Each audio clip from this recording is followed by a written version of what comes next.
Ganito lang, no, para ma-update natin. So punta lang tayo sa super admin, lagyan lang natin admin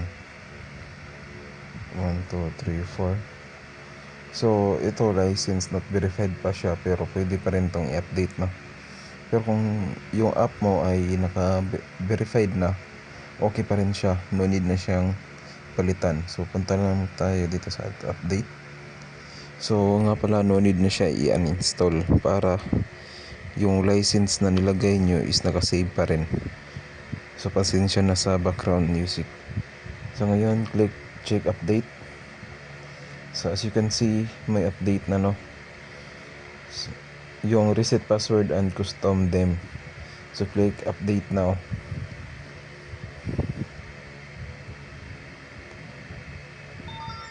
So as you can see, open with package installer just once, then update. So app installed na, so open lang natin. So yun, updated na to.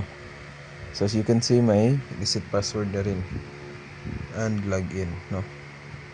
So yun lang.